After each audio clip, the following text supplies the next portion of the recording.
Welcome to Uncle Jimmy's podcast. Sit back, relax, and enjoy the conversation.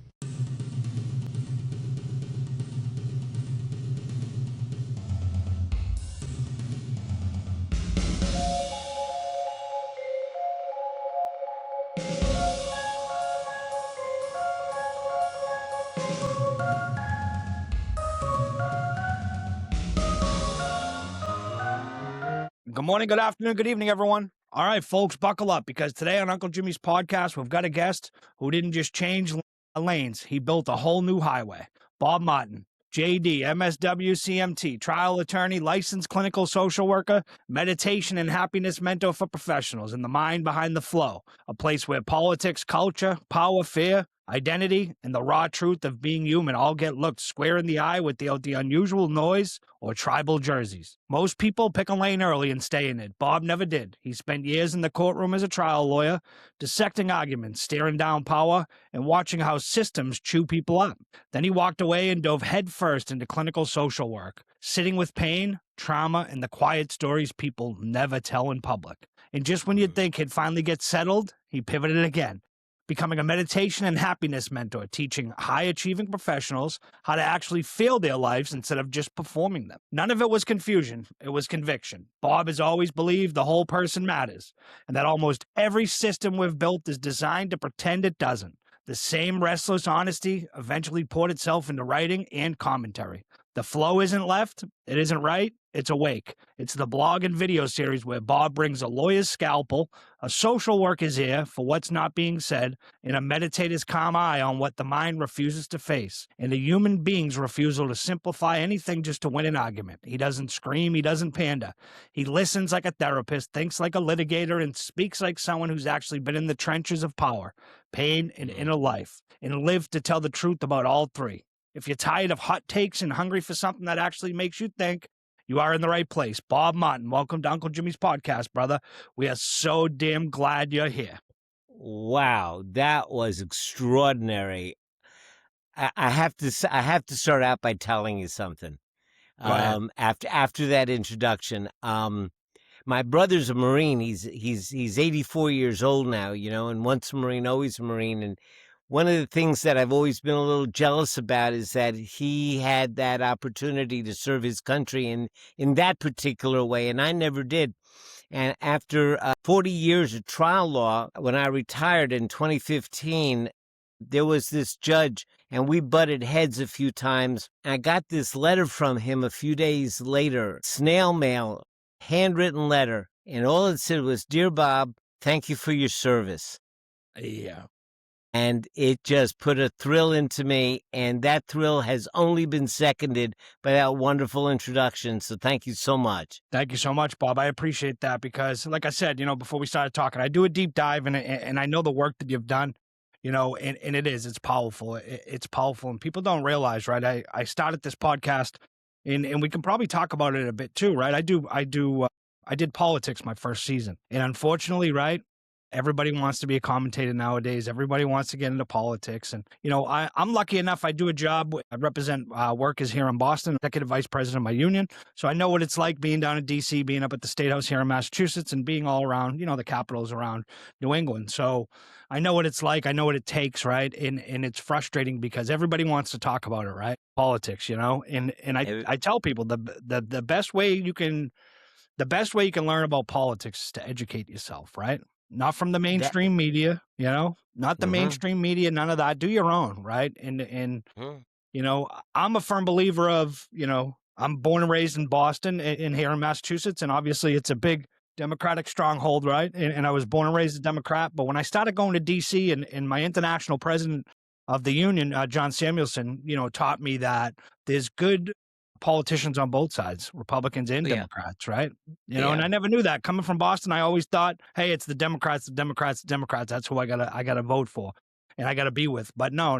And then you start learning, right, when it comes to politics, Bob, that you have to start looking at these candidates for what they say they're going to do, what they've actually done, right? And how does it help you or hinder you if you vote for them or don't vote for them, right? Well, I always felt that if you want to get to the same place, the only difference is how you want to get there.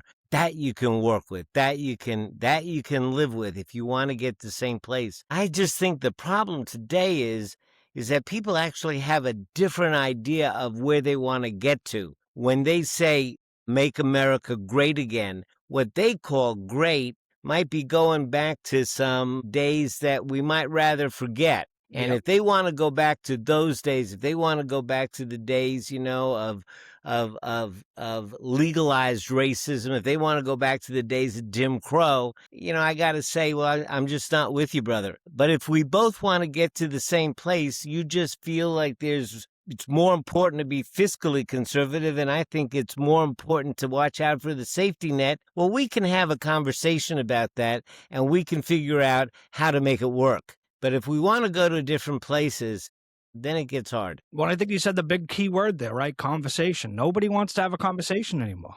And Everybody things Sorry about things that, are Bob. Go ahead. complicated. Things Yeah. are complicated, and that's we're like a mistake of evolution. We're designed for simple answers, and today the answers aren't so simple. I remember there was a guy running for Congress once, and I was his talking board. We used to meet at 7:00 every morning for coffee, and we'd sit and we'd come up with these beautiful, elegant resolutions and solutions to things. But he would always end with, "So how am I going to put that into a 30-second soundbite?" Yeah. Yeah. It's so true.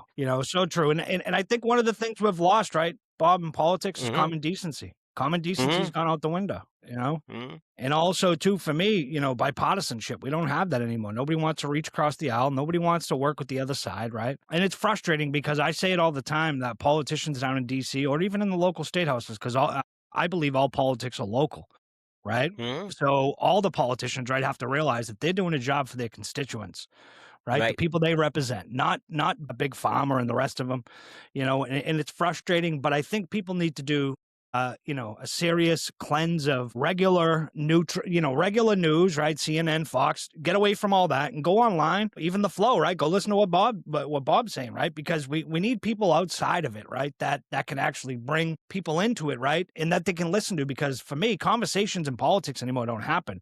Everyone thinks now if they shout the loudest that their point's valid and their point wins. And like you said though before, it's not everybody. Like you said, there's good politicians on both sides. So the ones that are in the middle, again, the ones that have the same goal. Unfortunately, we got somebody in the White House right now who, I'm sorry, but it's really about him. He's No doubt really about it. about him.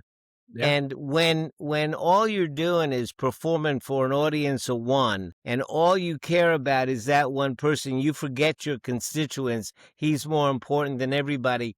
It starts to fall apart. One of the things, like I say, I teach now, and one of the things that I teach my students, and I start out, and it's the theme of the whole course in law, is that everybody thinks that democracy is built on, like marble. It's built on concrete. But if you think about it, it's only built on how much we trust our government. Because think about it. If the Supreme Court makes a ruling and they want to make the White House comply with it, what are they going to do? Send over their bailiff? Yeah. And then over there, what do they got? They got the Secret Service, the CIA, the FBI, and they got the nukes. And all the Exactly. court has is a bailiff. Yeah. So unless we agree that we're going to comply, it all starts to fall apart. Yeah. Yeah. And Bob, in the beginning, when Trump got reelected, I put it on social media to give him a chance, right? Everybody give him a chance. Mhm. He is the president. He Mhm. won. This is what democracy is, right? If you believe in Right. democracy, but it literally took me a week or two for him every day to put his foot in his mouth time and time again, right? And it was just like, and people were calling me and saying, "Hey, I told you couldn't try." And I said, "Look, I'm a firm believer of it. If the president does well, right, when it comes to the economy and everything else, it should trickle down to us, right? The middle class of America, and we should be all right. But look at it now, right? $4 in gas here in Massachusetts right now. What do you think the mother or father who has a family of 3 or 4, right, that could barely pay the bills as it was, right, now are paying an extra $150 a week now because they want to launch missiles at Iran, right, with no answer of why we're doing it. No Right. clear insight or answer of why we're doing it, right? At $1 billion a day. At $1 billion a day.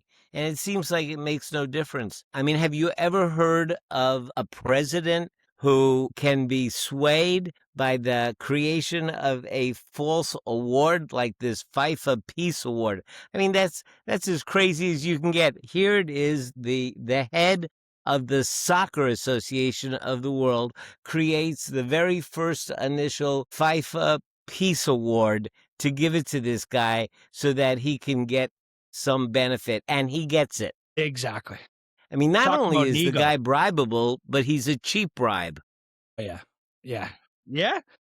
I mean, I tell people, look no further than his, I think Trump and his family have made, a couple $1 billion off of Bitcoin and all that, and, Right. and people don't realize, look, you don't become the president to, to enrich yourself. You don't Mhm. become the president for that. And you have the emoluments clause and all that. And all Right, that's right. just gone out the window, right? Gone. And It's so brazenly. So brazenly. right It's in your like face. it's like he's not even trying to cover it up. No, no. He goes and takes a Venezuelan oil tanker and sells the money and puts it in his own bank account in Qatar. Yeah. I mean, it's right in your face. Make it make sense, right, Bob? And I say it, right? And then we'll get to the questions, right? I say it all the time. It's so crazy, right? He goes in the middle of the night and basically kidnaps a head of a country, a head of state, right? Right. It's unheard of, right? And this is what I say to people, and people don't realize it, right? What's going to stop China from going to do that in Taiwan and the sea? That's what's Right? scary. I mean, he's moving all of these military assets into this war in Iran. China has to be thinking this is a good time. This is the time. This Yeah. is a good time. Yeah. And it's scary because people don't realize, right? And I say it all the time, elections matter. Mm-hmm. We didn't, I think it was like 65 million or 70, close to 70 million didn't vote in the last election. Mm-hmm. People, this is a current, we've had veterans and soldiers and people that have fought and died for this country. So we have that right. And make sure you go out and do that, and I tell people, I don't care how you vote, Democrat, Republican, Independent, just go vote, Mm-hmm. So Bob, you've listed, sir. you've lived, right? 3 full careers most people never touch in one lifetime. Right. What was the exact moment you realized the courtroom wasn't where your soul wanted to stay? I don't think that moment came. Okay. I don't think that moment came. I think the change was, when was the exact moment that I realized that but my job wasn't just to treat the legal problem my client had, but to look at him as a human being. When was it when I realized that if I could help him not keep coming in through that revolving door and coming back, then I was accomplishing something? I think that was the question, because that changed my whole view of what my job was. Yeah. Because you see that so often, right?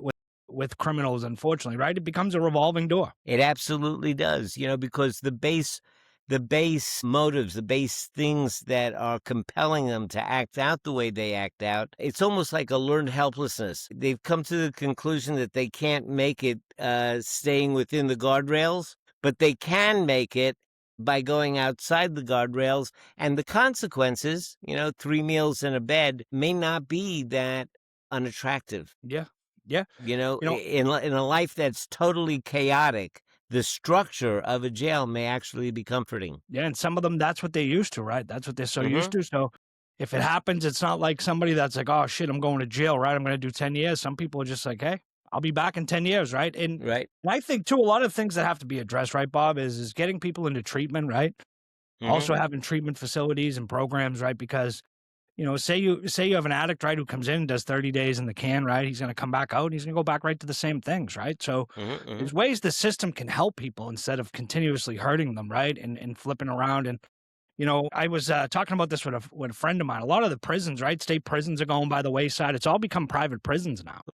And that's such a terrible thing. I mean, there are multiple judges throughout Alabama and Mississippi who have already been indicted because they were choosing to sentence people, even youth, to go into private prisons and private youth halls because they were getting a kickback.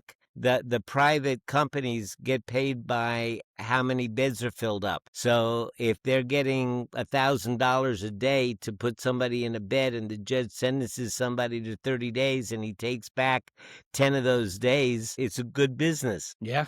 Yep. Very good business, right? And people, whether you want to believe it or not, corruption does happen. Yes. Yes, it You know? does. But I tell you, you look at some of the other countries, how they deal with the problems. Like you look at the Scandinavian countries. Now, first of all, incarceration is the last possible straw. But once a person is incarcerated, they're not thrown in a jail cell that stinks. They're given a nice apartment and they're given an education and they're fed good food and they're treated like human beings, which may be the very first time in their lives they understood what it meant to be respected. And their recidivism rates are so low, they're practically negligible. Because the truth of the matter is that once you start treating a person like a human, they start acting like a human. Like a human, yeah. Yeah. I've watched a couple programs, right, about those prisons over there, and it was amazing, right? And it was just to see how they were treated, right, compared to ours, where it's just, I've read some books and some stories about people in jail, and they've talked about, having to go to bed on a 100-degree night, and it's 120 in there because there's no air, and they're on the bed, Mhm. which is been sitting in the sun, baking in the sun all day, and it's hot, and it's just like, almost cruel and inhumane punishment, right? Mm-hmm. Yeah. Yeah, yeah. So as a trial attorney, right, you were trained to win. As a clinical social worker, you were trained to witness. How did that Mm-hmm. tension reshape the way you see justice? Wow, that is a great question. Let me just think about that a second. Well, I guess I would have to question the first assumption that as a trial attorney you're trained to win. You're trained to advocate, but win lose is secondary. What it's about really is holding the other side accountable to doing it by the book, especially as a defense attorney. You learn that you might not be necessarily doing it for the dirtbag that you're representing. You're doing it to make sure that the state is being restrained, that they are not cutting any shortcuts, that they're dotting their I's and crossing their T's, because when they start taking shortcuts, then innocent people start going to jail. So the defense bar, I always put it this way: the police and the prosecutors, they enforce the crimes and they protect society from crime. The defense attorney enforces the Constitution and we protect the people from the state. And so that is the bigger picture of why we do what we do. We Yeah. do what we do because if you think about it, in the criminal world, defense attorneys are the only restraining force on the police power of the state. We're the only ones, just like Yeah. tax lawyers are the only, restraining force on the power of the people. But going back to that question that you asked me, so, just like everybody else, you generally make changes in your life when the pain of the change becomes less than staying the same, Yeah. right? Yeah.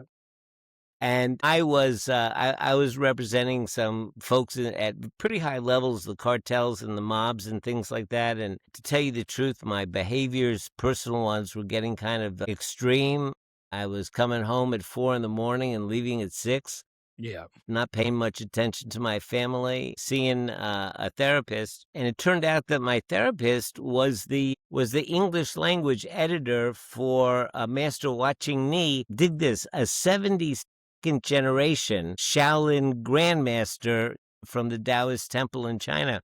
Yeah. And I grew up pretty much without any kind of religions, and I didn't know anything about Taoism, which is like a sister to Buddhism, and I was introduced to it, and I met Master Ni, studied under him for 8 years, and it was like somebody had given me a roadmap for how to live life. I got the operator's manual. Yeah.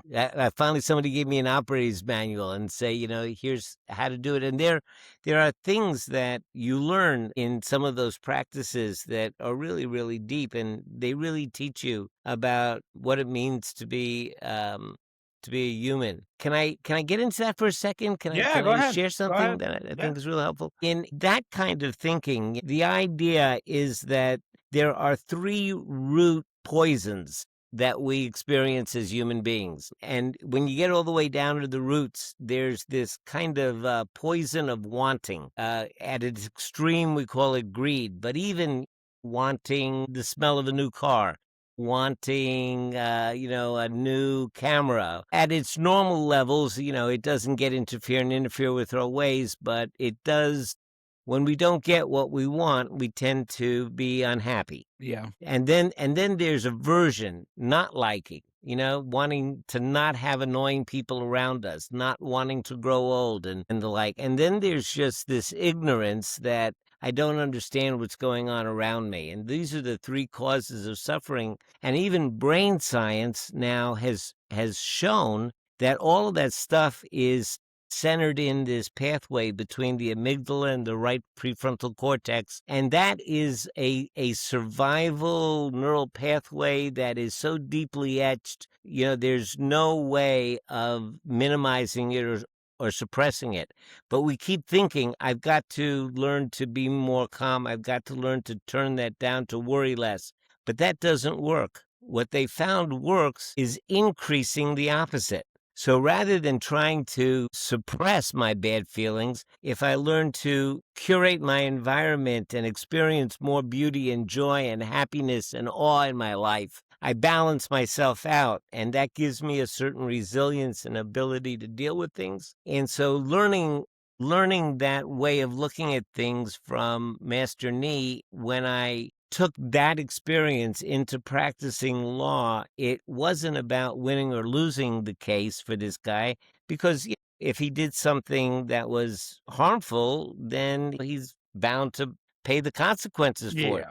But it did give me a goal, and I determined, I pledged to myself that every client that came into my experience, into my when he left my presence, he was going to know why what was happening to him, even if it was unfair that he had exposed himself to the possibility of it by the actions. He was going to understand again why what was happening to him, but also he was going to leave feeling heard and feeling that somebody had stood up for him. And I found that the idea of people actually feeling that they have been heard is such a powerful and transformative experience for so many people who have felt ignored and felt unimportant, that to have somebody stand up for you and get up in court and speak on your behalf and really listen to you and understand why you're there, it makes such a difference in people's lives. And it's true in our relationships with our spouses and our kids. If we really take the time to allow them to be heard, to listen to them, it changes the relationship. Yeah, and to truly listen to them, right? Truly listen to them. Yeah, because Bob, I had a way, right, that, and I say it all the time. So I could literally be like, writing an email and having a conversation with somebody, and whoever it may be, whether I'm at work or at home, and this became like a problem for me, where I could sit there and I could listen to you, right, and I could regurgitate word for word what you just said to me as I'm doing something totally different, right? But I wasn't processing it. I wasn't sitting with it. I could regurgitate the words back, but just because I could do that, and I always used to say, "No, I'm listening, honey." You know what I mean? I'm listening, honey. When I'm really not, but just because I could regurgitate the words back, right? And it becomes powerful. So what was your time like with Master Ni? Did you thoroughly enjoy that? I thoroughly enjoyed it. Yeah? I thoroughly enjoyed it. He giggled a lot. Yeah. He giggled a lot, and he said things that were incredibly deep, so deep that it didn't hit you what he said, until hours or days later. Yeah. You felt like he was looking not in your eyes, but like at his spot 2 inches behind your eyes. Yeah. And we asked him once why they called him master. And he giggled and he said, well, because I've mastered life. And we said, no. We said, well, we're not going to let you get away with it that cheap. Come on, tell us, what's it mean to master life? And he said, I know this will be hard for you to understand, but just as an athlete can play the game in the zone and seem like it is not even he that is on the court, you can learn to live life in that way. That is to master life. He said, and we said, how do you get there? He said, you have to develop the patience to interfere with things the least and allow them to ripen, and then exert the smallest amount of energy to enable the intended result. In other words, you need to get the result that you're intending to get, but using the least amount of energy and depending on the timing of your action to allow things to ripen on their own. And he gave the example of an apple. He said, you could try to get an apple off a tree before it's ripe, and you're going to twist, and you'll know the stem is hard to get off. You're going to have to twist it and yank it and pull it, and it's sour. Yeah. And if you wait too long, it drops and rots. But if you pick it just right, you use a small amount of energy, and it's sweet. You have to learn timing. Yeah. Time is everything. The wonderful thing about Taoism is Taoism has practices that teach you timing. There's actually a practice. It starts to break up the times of your life into things like a time to punch through, a time to wait, a time to advance, a time to retreat. And you start to recognize that the energy of those times. And once you become skilled in that, you start to become responsive to life and acting like you're in the zone. You just know this is the time. This is not the time to wait. This is time to punch through. Time to punch through. Yeah. And so that was a huge gift. Yeah, must have been powerful. So much spending time with him, and Mhm. I think you said 8 years, right? 8 years. That's powerful. That's And so, right, the next question, right? So you say most of what we call the news is a distraction from the deepest story, right? Mhm. What's the deepest story you think we're all avoiding right now? The deeper story, I think we have to start out with disabusing ourselves of the idea that there is some kind of equivalency between the left and the right, okay? Everybody, talks about, well, the other side's just as bad. And that's not necessarily true, because one of those things is built out of a sense of having been forgotten or being ignored or feeling lack of power. And the other comes from much deeper comfort in your own skin. And it may be that from the right, you look at the left and they're even considering things like trans women playing in women's sports, and that for most of us, that's a pretty hard jump. Most of us have some questions about that. You say, well, the masculine physique, and the bone structure is different. And just because you go through a hormonal switch and now call yourself a woman, does that give you an unfair example? And there may be some valid arguments around that. And you can certainly understand why people would look at that and call it woke and call it going a bridge too far. But that's not the same equivalency. There's no equivalency in that versus the idea of calling people your enemy and that they're jerks and that half the country are excuse my language, that half the country are traitors and assholes. There's just no equivalency in that. And so I think that the deeper question, the distractions, are caused by the internal conflict that gives rise. I mean, I know I'm fumbling about here a little bit, but That's okay. trying to get my thoughts.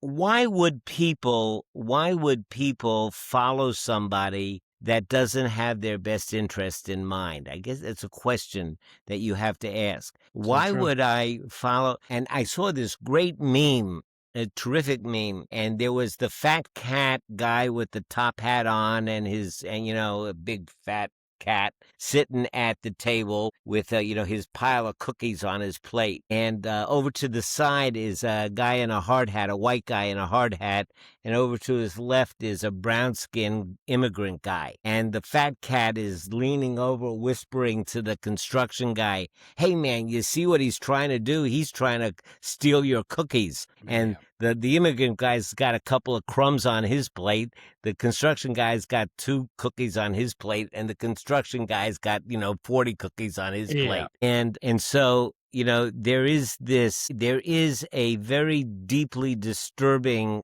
nefarious understanding by those that are in power that they don't have the numbers in a democracy to be able to maintain their power position by a clean and clear vote. They don't. And so they have to, and if you look at the numbers, the right is a minority philosophical position in this country. Not by much. It's like a 46% minority, but it is still, in a clean election, it is going to be hard to win from the right. And so something needs to be done to suppress the majority opinion in order for the right to be able to maintain power. And then once you're focused on maintaining power, not doing what's best for the country, that's where the distraction arises. It's ultimately from that place that knows I can't win unless I do something, and it's kind of nefarious. It's kind of I know yesterday, sneaky. last night, the girl, I can't think of her name, but she flipped the seat down in the Mar-a-Lago district down in Florida, and if people don't think that's huge, precursor to what's coming, then, you haven't been watching, you haven't been paying attention, because if she can do that down there in that district that's, predominantly Trump is, Mm-hmm. it's going to show you what's coming next. So, Bob, Yeah. your work, right? Keep circling back to power, identity, Mm-hmm. fear, and civic Mm-hmm. responsibility. Which one do Mm-hmm. you believe is quietly running the show in America today, and why? Well, fear predominates on that side which wants to lean more towards a single. Fear is what more predominates in the MAGA world. Yeah. And the fear is masked by anger. I mean, you look at these are just angry folks. They're angry, but anybody will tell you that anger is always something that masks pain and fear. You get hurt, you feel like you've been not respected, and you get angry about it. It's the not respected that gets you the angry. It's the disrespect. Identity, fear, and civic Mhm. responsibility. Which one do you believe Yeah. is quietly running the show in America And today? and civic responsibility is the other side of it, where the other side, is saying you have to stand up for what you believe in. Here's where the nastiness really comes in, and I'm not making this up. This is not from me. This is from internal memos that have surfaced. Here is the theory of how they wanted, like, say, do away with mail-in ballots. Well, you say, well, yeah, that doesn't make much sense to me. Why do they think that only Democrats use mail-in ballots? Republicans use them too. So why would they want to hurt their own people? And what the thinking is that our people, the Republicans, we're highly motivated. And if we make you jump through some hoops, if we make you wait in a line for 4 hours, if we make you go find your birth certificate, you're going to do it. The other side, those liberals, they're kind of like, come again, vote again. You make them jump through some loops, they're going to say, why bother? And so our people are going to jump through the loops, their people are not. So it's okay to put all these obstacles in the way. But I think they're making a mistake. I think that they've gone too far. They've done a bridge too much, and now it's going to be just the other way. I think that the Republicans are going to look at it and they go, I'm just not happy with what these guys are doing. I'm not going to jump through these obstacles. Democrats are going to say, I'm going to jump through anything you put in my way to get and vote. I think it's going to come back and bite them in the butt. No doubt about it. And I laugh because Trump always talks about the mail-in ballots, right? He did vote yesterday with a mail-in ballot. So just to Trump's one of those guys that's one of those, don't do as, just do as I say, but don't do as as you see me doing, right? He's like, he's the man behind the curtain, which is, it's just so frustrating. So what's one uncomfortable truth, right, you've had to sit with personally before you could write about it and publicly in the flow? I can only do what I can do. I mean, it's both a comfort and it's an uncomfort at the same time. There's so much I would like to do, but there's only so much I can do. And that gives me some comfort, from the meditation. It is what it is, and I am what I am, and I'm Popeye the Sailor Man, toot toot. Yeah. But on the other hand, I think of Jimmy Carter, my faith calls me to do whatever I can, however I can, whenever I can, for as long as I can. Yeah. And do I live up to that? And have I made all of the time count? So that's a question that both stirs my discomfort and it also motivates me. Motivate you as well. So you refuse, right, to plant your flag on the left or the right. What does it Mhm. actually cost you personally and professionally to stay in that awake but unaffiliated space? It's exhausting. Yeah. It's exhausting. And then you have to, one of my favorite little quotes is that, whenever your computer's messing up, you just unplug it for a while. Yeah. And people work the same way. Yeah. Everything's just going nuts. You just got to unplug for a while, back away, and go to Costa Rica. Yeah. So if a young person, right, came to you today and said, I want to live a life that matters, but I don't want to sell my soul to any one lane, what would you tell them? Whoa, you're going to make a lot of mistakes, and that's okay. That's how you learn. The only way that you can be certain that you'll fail is to not try. That's the only way you can be certain that you won't fail is to not try. And Yeah. it takes a while to find your true path. You go down a few paths that you think. My dad taught me an interesting lesson when I was a kid, and I didn't realize it till a lot later. His is the archetypical American immigrant Ellis Island story. He escaped World War I and the Bolsheviks and got his way through Ellis Island. He found popcorn and opened a popcorn stand, and he found that was his way to the American dream. And he taught himself to play tennis. He didn't have me till he was 54. Oh, okay. Because that's how the folks were then. Yeah. Depression era and all that. Anyway, he was teaching me, he wanted to teach me to play tennis, and he would always play against me like I was a tennis player. And I was like 9 years old. Dad, you always win. You never let me win. He said, if I let you win, will you be proud of it? I go, He goes, look, I'm going to tell you how you play tennis, and this is how you live life. Yeah. You play every point like your life depends on it. And at the end of the game, you look up at the score and you shrug your shoulders and you go on to the next game. Yeah. Yeah. He was teaching you those lessons early. Yeah. You play it, and then being a lawyer, it taught me the same thing. When you go to trial, you're 100% in. You're in 100%. One of the cool things about being a lawyer and being a trial lawyer, a really cool thing, is like whenever you're in trial and somebody says, your wife says, well, have you looked at the telephone bill? I'm in trial. I'm in trial.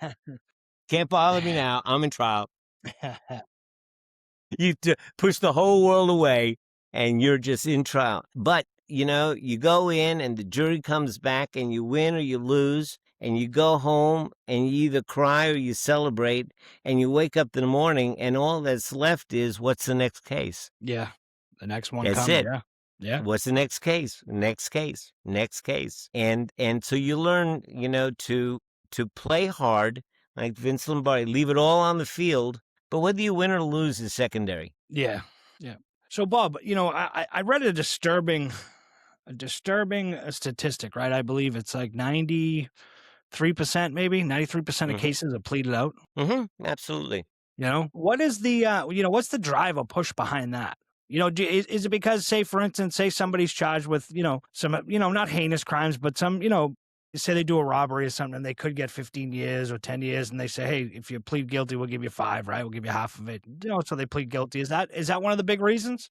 Well, the big reasons are, there are limited resources, and a trial takes 3 to 4 days, and a plea takes 10 minutes. Yeah, exactly. In court time. Yeah. So of course, that's a big player in it. But if you have competent people, and most of the folks are competent, and you have a defense attorney who knows how far he can push, and you have a prosecutor. Remember, he's got the victim's family behind him, and Yeah. the defendant has the defendant's family behind them. And so there is a check on them, and the prosecutor is going to give a little bit because of the limited resources, but he's not going to give all that much. If the person has a few priors for armed robbery and he's committed an armed robbery and he had a gun, you're not going to get a great plea on that. But if it's a first offense and they didn't find the gun, and maybe if he went to trial, the jury might come back without it, and you take a look at what your chances of winning and losing are, and you weigh a whole bunch of stuff, and you say, am I willing to, give this guy a break? Am I willing to consider that my case is weak and I might lose it all? And you balance and weigh all that stuff. The defense attorney is pointing out what the weaknesses are. The prosecutor is saying, if you go to trial, and the ones that go to, I'll give you an example. I had a guy who was charged with the rape of his 13-year-old stepdaughter. The mother let the kid off to stay with him because she had something to do, and there previously hadn't been any problem, and she dropped the kid off for him to babysit her. And she stayed overnight. And then she came home and claimed that he had abused her, and she was taken to the hospital, and they recovered some of his sperm from within her vaginal canal.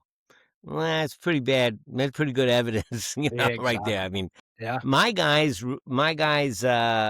defense, what he told me was that he didn't have sex with it, that the mother had come over that morning and had seduced him with a condom and had taken his sperm home, and he suspected that she painted the little girl's panties with it, and somehow it gravitated up into her vaginal canal, which was very weak, very bad, very hard to sell defense. He was 55 years old, and the prosecutor was willing to give him a deal, but only because she didn't want to re-traumatize the 13-year-old girl by making her testify. Yeah. I mean, that's a hard thing to do. You weigh, those are the things that weigh on you. What's fair, what's right, what's just. And so he was looking at probably life in prison at statutory rape. Yeah.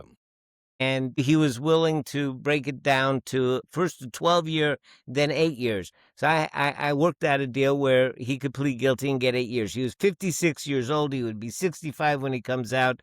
Justice wouldn't blush if he took the deal. Yeah. I went to him. He goes, no, I didn't do it. I'm not guilty. I didn't do it. No, I'm not going to take it. I'm not going to take it. So, the guy went to trial. We rejected the deal. He went to trial. I fought my heart out for him. I gave a 2-hour closing argument, and the jury was out all of 14 minutes. It came back guilty as hell. And he got life imprisonment, and the guy went off, and he's going to die in jail. And justice was done. Yeah, rightfully so. He deserves to be right there. Yeah, he went off feeling like somebody had stood up for him. He went off with his head high because he hadn't admitted to this thing which he claimed he didn't do. And the girl had to testify, unfortunately. She was a terrific witness for the state, and the system worked. Yeah, exactly. Yeah. The system worked, and generally the system does work. There are a few times, when things go awry. I've had innocent folks that have gone to jail. I've had guilty folks that have gone free. Yeah. But 98% of the time, what ought to happen happens. Happens, yeah. Yeah. That's small percentage. So right now, right?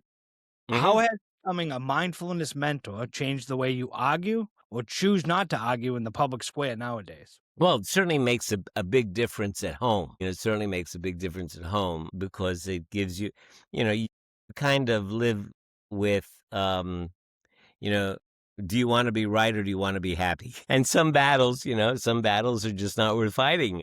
Yeah.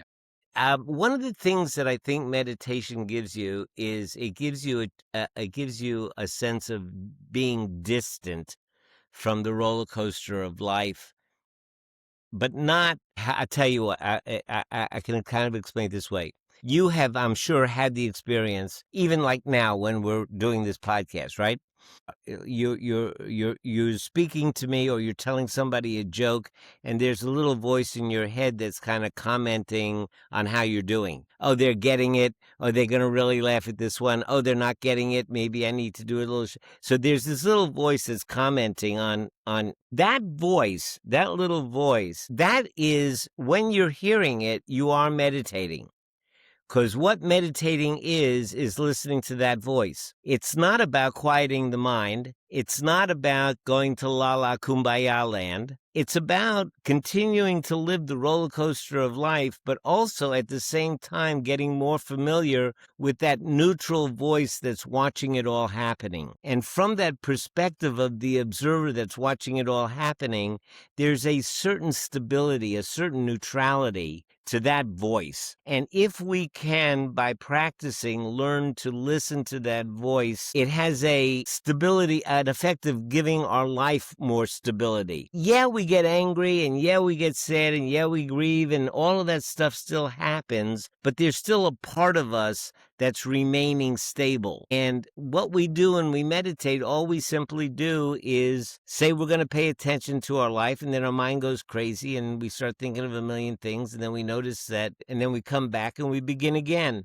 And we begin again. And then after a while, once we start to be able to notice our thoughts, we start to label our thoughts. We give them label: thinking, gambling, cogitating, blaming. You start to name, and as you start to label your voices, you learn that as soon as you start to label your thoughts, now you're outside of your thoughts. Yeah.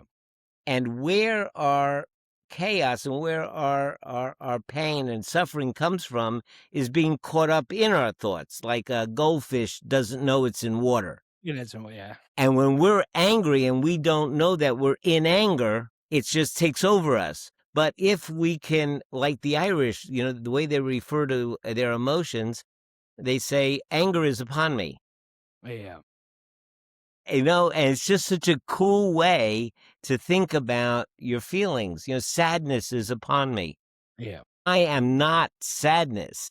But here in America, we say I'm sad. Exactly. So I'm identifying with the emotion.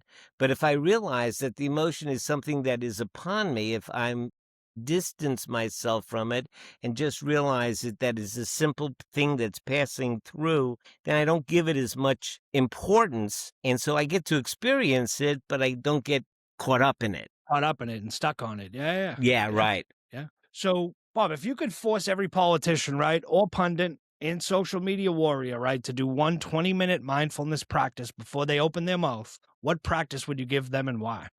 Wow. There is a practice called Gatha where you simply repeat. It's not like a mantra, which is supposed to have some tonal vibration that takes you to an altered state of consciousness. I'm not talking about that. But Gatha is the repeating of certain words, and it's simply to say, breathing in, I know that I'm breathing in. Breathing out, I know that I'm breathing out. Breathing in, this is a precious moment. Breathing out, I am living a precious moment.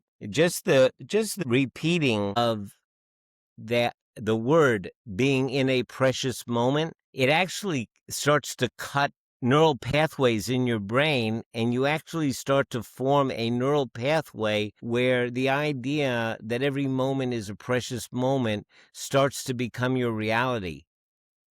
And I think Einstein had it completely right when he said, there's only two ways to live life. Either everything is a miracle or nothing is a miracle. Is America. But, if you begin to live life like everything's a miracle, I mean, think about it. Where are you? You're like way, these electrons are causing us to be able to talk to each other at fantastic distances. I mean, what kind of a crazy miracle is that? It's right? crazier.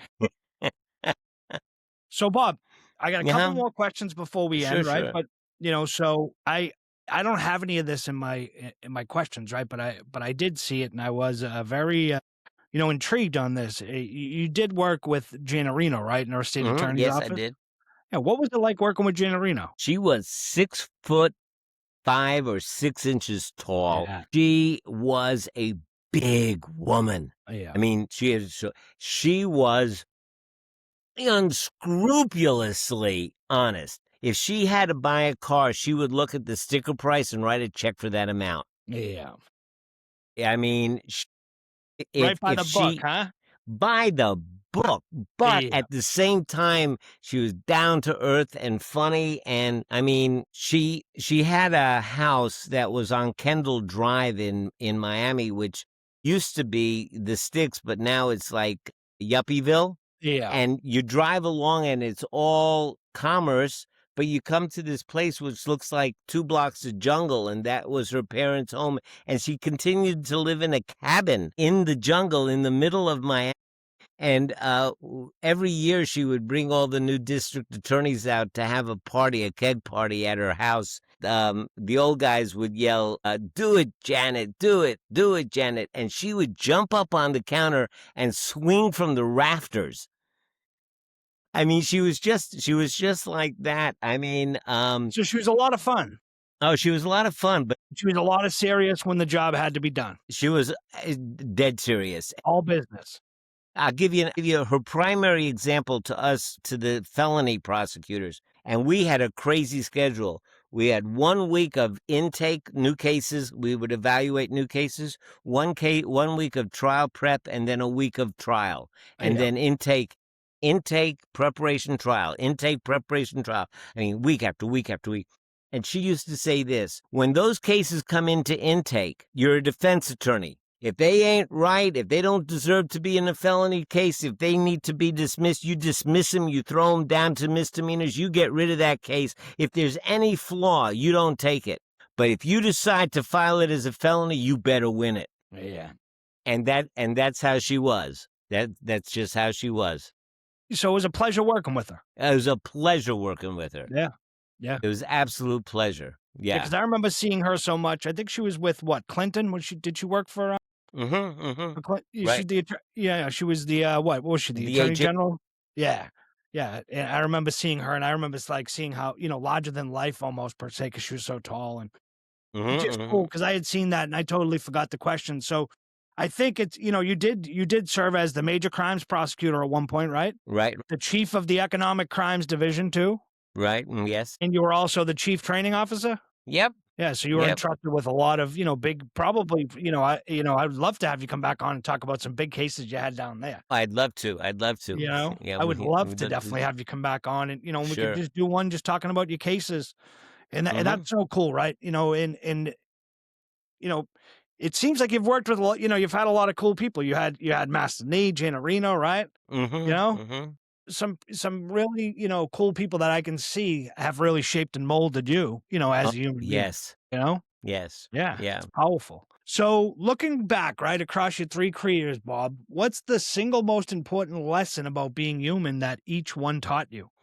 Wow. Well, there's so many things that fly into the mind, but what comes to mind the most is the idea that you and me, maybe we have different inputs into our database. Maybe our experiences were different, but there's not so much difference between you and me. We're all stardust. Yeah, exactly. And so many of the old sayings, walk a mile in somebody else's moccasins. The idea of what's over there ain't so different than what's over here. And if you start to allow for that, both the good stuff and the bad stuff. Like, for example, when I say there's not so much different between you and me, if I got a lot of that stuff going on in my head, I figured that a lot of that stuff's going on in your head because you and I were not all that different, really. And if that's the case, that means that you're judging me a lot. And the whole idea that you're judging me a lot does not give me a very happy life. Exactly. So that kind of teaches me that I want to start being a little less judgmental. Because if I become less judgmental, I don't be thinking of you're judging me as much. And that gives me freedom. So it's all about like working on my own stuff. What's the Bible say? Why do you look at the speck in your brother's eye when you don't see the log in your own? Yeah. Yeah. It's just, it's not what's happening out there in the world. It's the filters that I see it through and what I make of it. And, it's all in my control. Yeah. Yeah. So last question, right, Bob? Hmm. 10 years Yeah. from now, when someone asks you, your kids or your students or your readers, what was Bob Martin really about? What do you hope the answer is? He just kept trying. He just kept trying. Just kept trying. You know, I wake up, let me tell you, I wake up every single morning at 4 o'clock in the morning, and I feed my dogs and I get my cup of coffee and I walk on down to the elementary school that's around the block from me, and I sit down in the playground there and I watch the sun come up, and every single morning I remind myself that I'm trading a day of my life for the day that's coming, that That's this coming day now. is coming, and I'm trading a day of my life, and there's a lot less days ahead of me than there are behind me. The only thing that's going to be left in this day is whatever I leave in it. And it better be something good, because Well, it's a whole day of my life and it I'm definitely trading is. it. You know, the work that you've done, Bob, from the bottom of my heart, I just want to say thank you, right? Thank you for walking into this conversation with the full weight of every life you've lived. The trial lawyer who learned how power really works. The social worker who sat in the trenches of human pain. The meditation mentor who taught broken professionals how to come home to themselves. And the writer who refuses to let any of it get flattened into slogans. You didn't come here to score points. You came here to cut through the noise, to look under the hood of what's really driving us, and to remind every single listener that being awake is not a political team, it's a responsibility. And you did it with clarity, with courage, and with the rarest of things these days, intellectual honesty wrapped in genuine compassion. To every person listening right now, if something in this conversation scared you, moved you, or made you uncomfortable in the best possible way, that's the point. That's the flow calling you. Go find Bob's work, read it, watch it, sit with it. Let it challenge you, because in a world that's trying its hardest to keep us distracted, angry, and asleep, voices like Bob's are oxygen. Bob Martin, you are living proof that a man can walk through law, through suffering, through silence, and still come out the other side more human, more awake, and more willing to tell the truth. Keep writing, keep speaking, keep flowing. The culture needs you, the country needs you. Hell, we all need people more like you, Bob. Thank you for Thanks. showing up fully today. I'm grateful. The audience is grateful, and I have no doubt the ripple from this conversation is just getting started. Listeners, stay curious, stay awake, stay courageous. This is Uncle Jimmy signing off. We'll see you in the next one. Now go make some waves, and thank you so much, Bob. Thank you, man.